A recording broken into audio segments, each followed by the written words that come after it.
Hello, I'm Robbie Fowler and you're watching Redmen TV. Maybe I'll just email her a link and see what she says. Doesn't offer emails. But you know.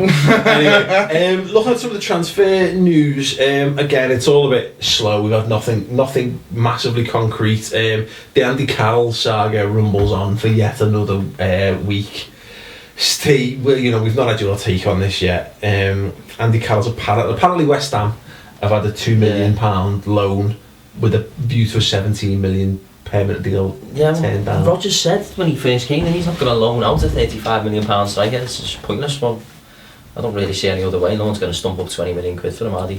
Well, it's interesting. It looks in some respects that we're almost using West Ham to, I don't know, maybe play Newcastle a little bit to see if we can get Newcastle to up the bid, because if they genuinely want him back, we're not. We've made it clear we're not going to sell him on the cheap, Bobby. So, well, the big paper talk and whatever is it? Can you even call it paper talk anymore? The social media talk today is it's this the way transfers have gone in the last few years. It's all knock-on effects. Bar has got his release clause, and it's a buying a house. It's a £7 million release clause that runs out at the end of July, and a Turkish team, I think it was Fenerbahce, are going to activate it, but there's rumours about several clubs. So what happens is Ashley doesn't, and he steadfast refuses to negotiate new contracts unless they've only got 1 year left.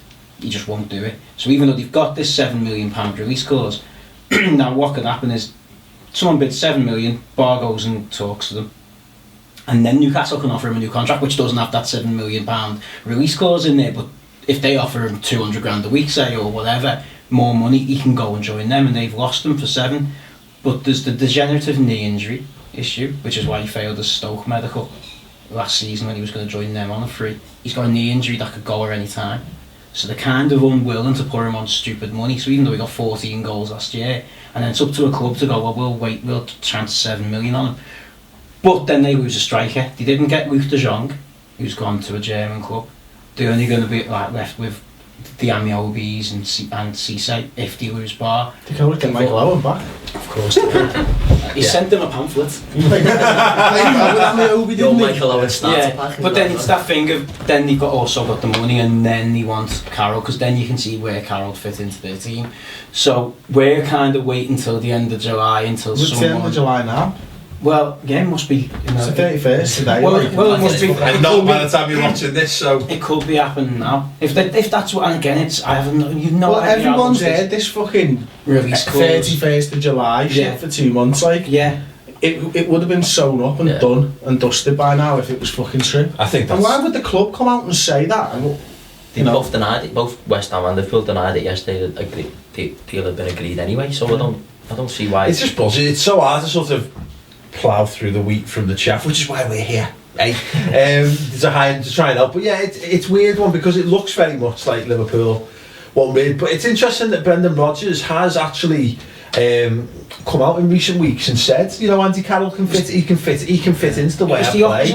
I'm not looking to loan him out. He's still not been like as 100% steadfast, not for sale. Yeah. I think he said, if we get a good offer for him, we'll definitely consider it. Same with any player in any team. That's it, I think you can only afford to have so many completely indispensable players at your squad, because football, and with the financial fair play in play, amazing.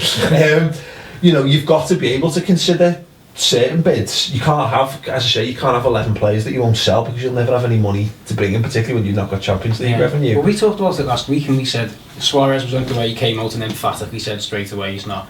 Then there was Carroll, and he said not, and then Skirtle, and he emphatically said Skirtle.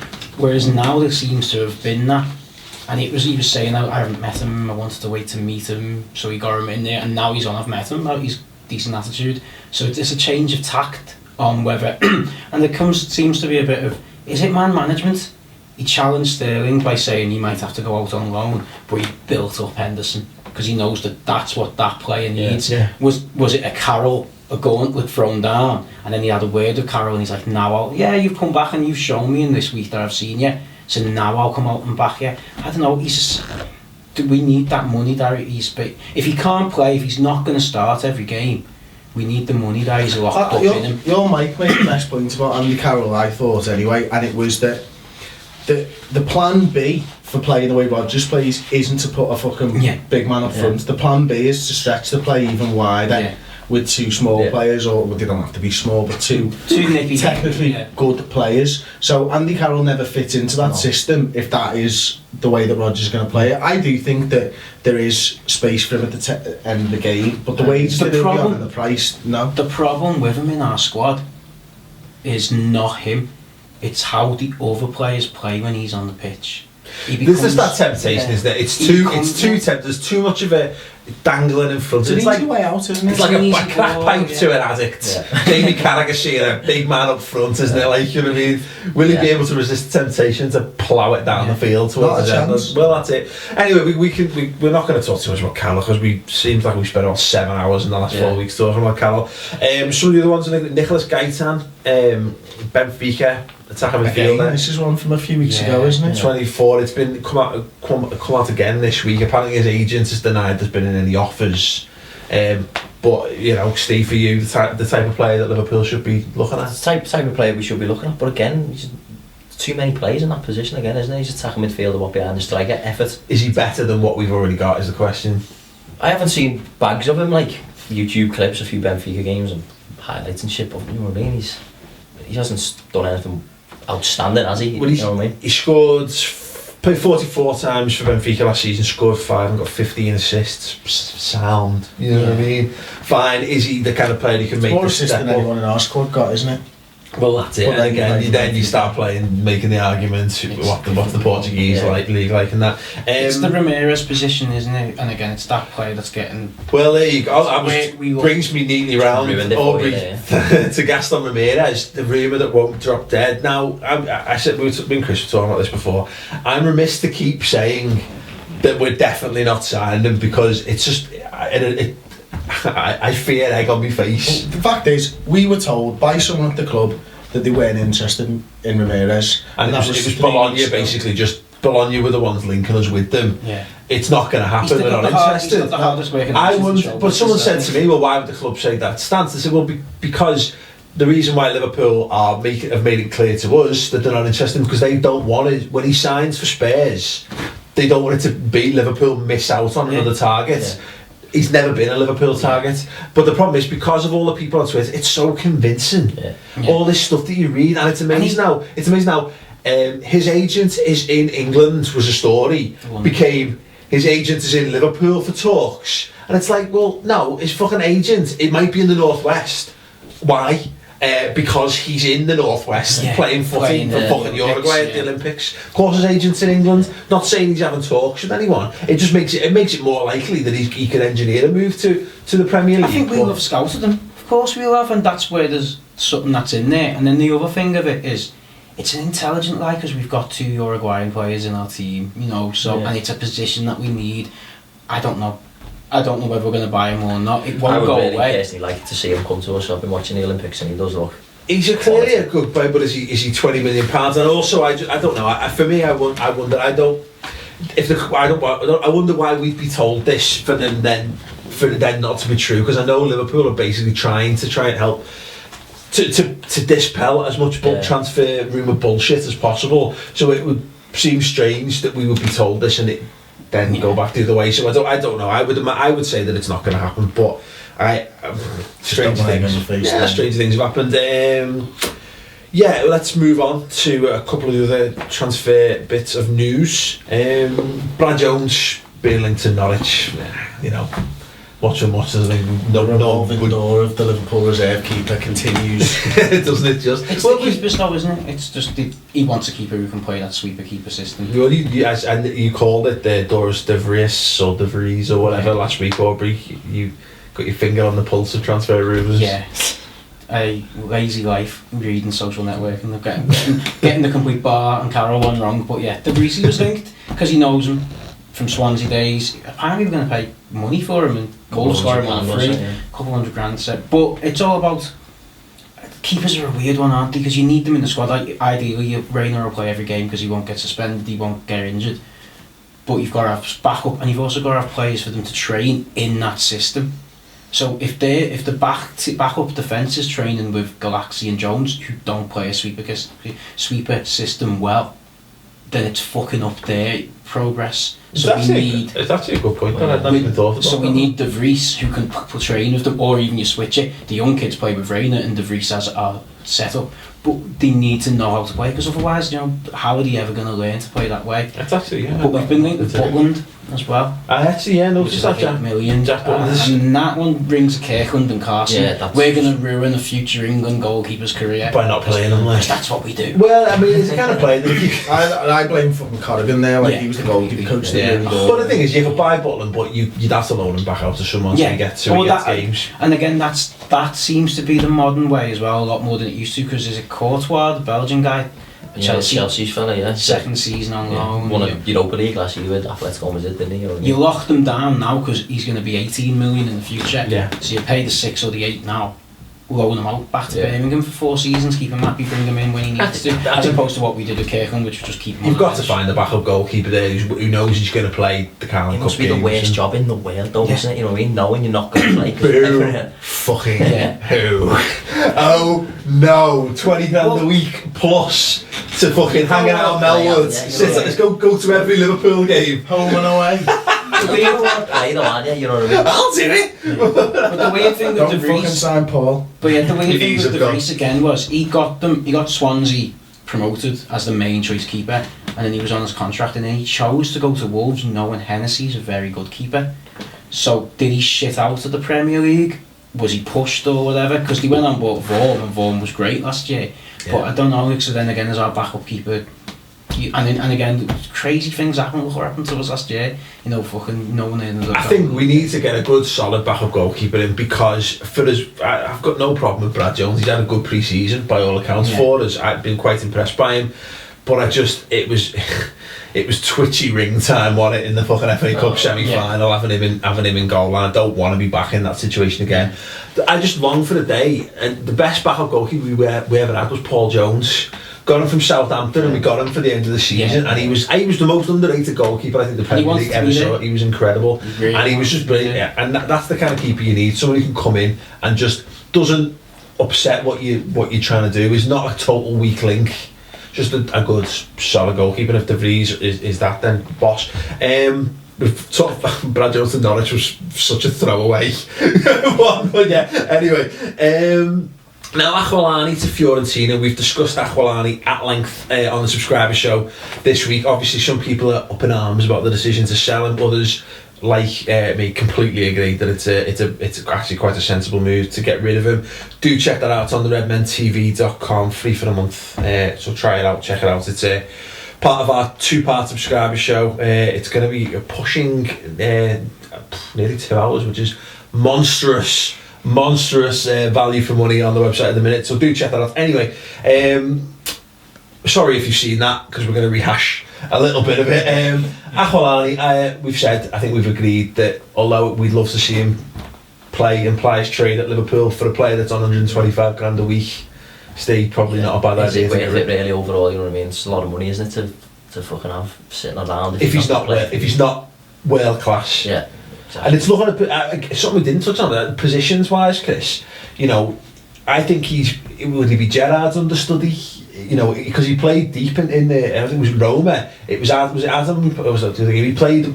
You'd almost have more like advanced 3 midfielders in a row with him, aren't you? You'd want like an attacking mid. You'd want like Aquilani behind it, and then behind him you'd want Lucas. First game he played Toronto, he played the defensive midfielder, didn't he? And then the 2 above that. But then the other one was they had 2 and then 1 again, 2 higher up, centre mids, and then 1 behind the striker sort of thing. So where would he fit into that? I have no idea, to be honest. He doesn't quite have the versatility of a Joe Cole, does he? No. And therein is another problem, is that he can only play that position. Also, if you keep him and he doesn't do it, then he's halting the progress of your Shelby's and maybe Henderson's as well, isn't he? By putting in, This is exactly the point. You are looking good. Do you want a journeyman, Italian, foreign, I don't mean it that way, players who earn ridiculous sums of money, as you say, standing in the way of your young players who might as well be getting those games. So we've also, we discussed the stats as well, and I think we've got this general impression that Aquilani's an amazing midfielder, and don't get me wrong, he's a very talented footballer, but Chris was good enough to dig through some of the statistics, weren't you? I was, yeah. Yeah. Yes, he was. And found some actually quite interesting information. Damning stats. Damning statistics on Aquilani, stacked up against the likes of Charlie Adam, Jordan Henderson and John Joe Shelby. We'll no point going into them now because you may as well watch the subscriber show, but you'd be very surprised how Aquilani does stack up against those three players, and you'd be even more surprised to see who is the best midfielder according to statistics of those four, so do check that out. He hit the moon. Long-term viewers will know that. If you don't, sorry if you don't get the joke. Moving on, so yeah, Aquilani. What actually interesting, the Echo's reporting, I mean, Fiorentina seem to be favourites, but there's talk of a Vargas being used in a part exchange deal. No, completely untrue.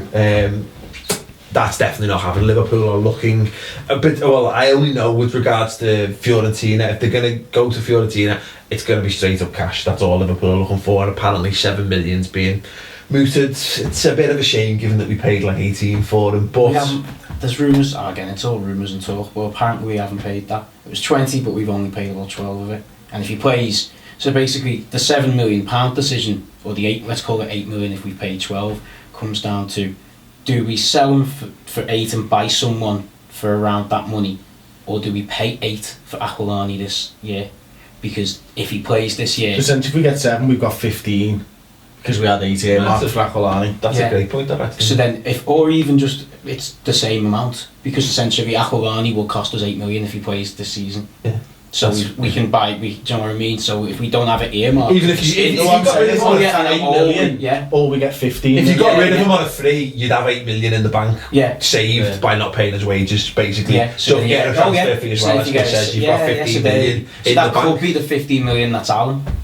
Well, you know what I mean? And that's how, it's Moneyball, isn't it? It's all stats adding up. It's looking at it like a bookkeeper. That's it. And again, I think the problem is you need full disclosure. Otherwise you just sit here talking yourselves in circles. That's it. And as Steve pointed out on the subscribe show brilliantly, wouldn't it be great if finally someone just come out and said the real reason is because Aquilani's a bellend, like, you know what I mean? Like, just clear it up. Nothing to do with the fact that he don't do his footballing ability or his wages or his nationality or his pace. You just don't like his hair. He's just a dickhead and his eyes are a bit too close together. It's just like, I'm so sorry, that's really... No, that's nearly up there with Frankie Boyle. Fucking Adlington quote for this week. Have you seen that? No, go on. She's got an unfair advantage because she looks like a dolphin in the pool, like.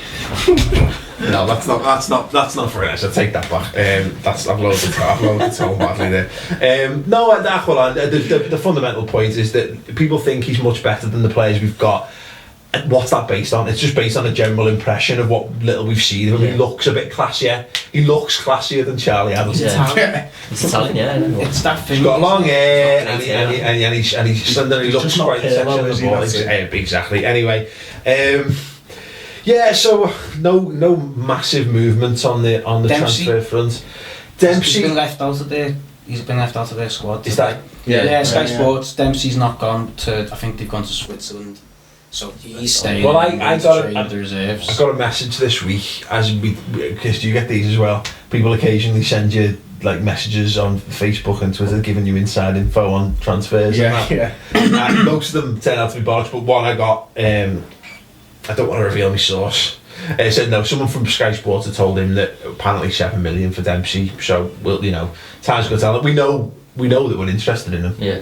And we'll obviously have to wait and see, kind of thing. 7 million for 7 million, basically, though, if you sell Aquilani. Well, exactly. And free, he's not going to be on 125 grand a week when he comes in as well. So yeah, could be a smart little piece of business. Proven goal scorer in the Premier League as well. So fingers crossed on that one. Before we round up the transfer speculation, I just want to highlight this. Rich Mellors, viewer of the show, sends in this picture. He went to Fenway to watch the Sutton Reds in his Redmen t-shirt. Got a little pic for us. That is quality. I think that might brings a smile to your face. That might be the best one so far. We've asked the people who bought the t-shirts to send photos of themselves, and we've had a couple of quality ones. But yeah, I think that goes to the top of the rankings. Like, that's quality. Absolutely brilliant, mate. So thanks very much, Rich Mellors, for sending that in. We will be doing some t-shirts again at some point It's hard work, innit? It's tough craft, It's isn't tough it? work, yeah. But yeah, as these little sexy beasts, like, you know what I mean, we'll have some new ones for the new season. Rest assured, we'll let you know. As well as the mugs as well. We'll figure out how to sell them at some point. Yeah, one of them is in my car on the way home. We are literally, we're worse than Liverpool, aren't we, for fucking for merchandising and all that, like, yeah. It's like Liverpool in 2005. Look at this, can you buy it now? Can you fuck? Just waiting for a DVD of your best features to come out for Christmas just in time. I can't wait. Yeah, anyway, so if you go to on YouTube, thanks very much for tuning in for Transfer Speculation. If you've heard any rampant rumours, please do let us know at the Redmen TV on Twitter, on Facebook. Email us, interact at the Redmen TV, or just send Chris a DM on Twitter. He's at Mr. Blood Red. He loves them. He does. Yeah, anyway, thanks very much, boys, for joining us on the Transfer Show. More to come on the subscriber show, of course, so if you're watching us there, enjoy. If you're not, get on it. Yeah. Cheers. Marketing, there you go. Look at that. Full effect. Into the grave. Full effect, yeah.